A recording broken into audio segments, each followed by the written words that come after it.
Welcome to Stuff They Didn't Teach Me in Sunday School. I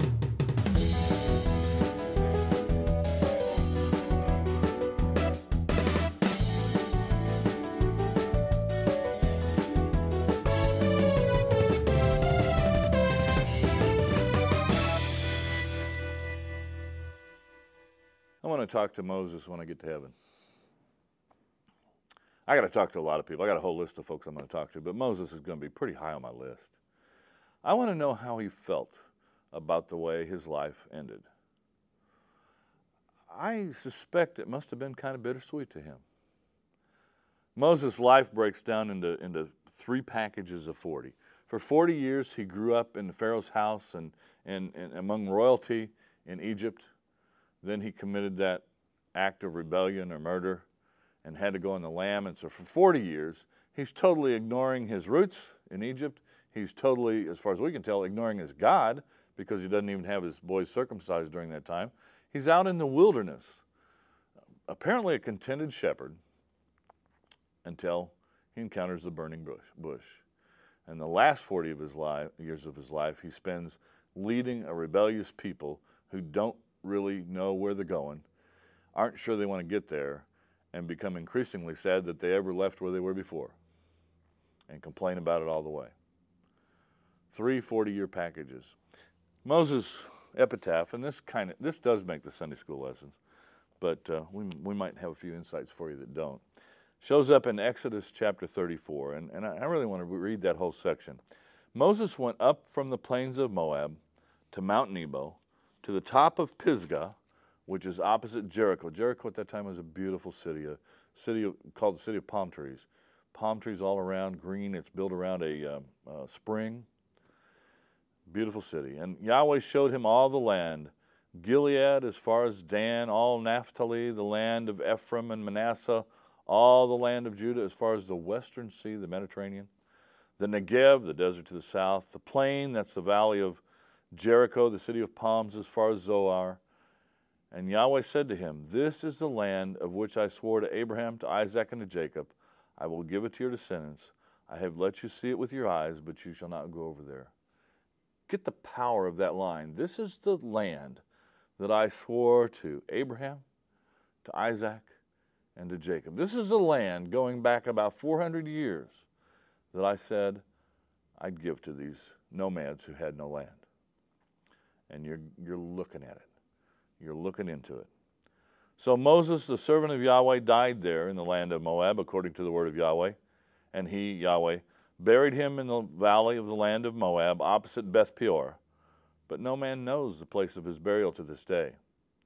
Moses was 120 years old when he died. Listen to this. His eye was not dim. In other words, he had good eyesight yet. His natural force abated. He got along fine. And the people of Israel wept for Moses in the plains of Moab 30 days. Then the days of weeping and mourning for Moses were ended. And Joshua the son of Nun was full of the spirit of wisdom, for Moses had laid his hands upon him. So the people of Israel obeyed him and did as Yahweh commanded Moses. And now the line, we know Moses didn't write this, somebody else added this later. And there has not arisen a prophet since in Israel like Moses, whom Yahweh knew face to face. None like him for all the signs and the wonders which Yahweh sent him to do in the land of Egypt, to Pharaoh and to all his servants, to all his land, and for all the mighty power and all the great and terrible deeds which Moses wrought in the sight of all Israel. Moses occupies a unique place in Old Testament history, and this Exodus event is the centerpiece of the whole Old Testament. And Moses, of course, as the leader of the Exodus, Yahweh is the leader, but Moses, as God's chosen instrument, is central to the Exodus event and therefore central to the whole Old Testament. At various times, he plays the role of mediator. He pleads for his people before God. At various times, he plays the role of a prophet. He talks about he speaks for God. He speaks the word of God to the people. At various times, he plays the role of a priest. Moses plays all kinds of roles, but always he's God's man doing God's work. And God impresses that upon his people as Moses leaves them. What I want to ask Moses when I get to heaven, how'd you feel about that? How'd you feel about not getting to go in?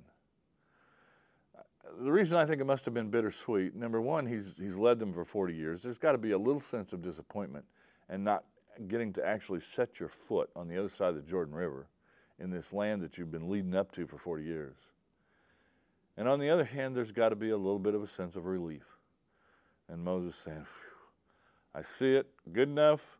I'm tired of leading these people. God, Joshua, your problem, I'm gone. I don't know. I want to ask him, but I got a sense there might be both of those factors involved in his view of this event.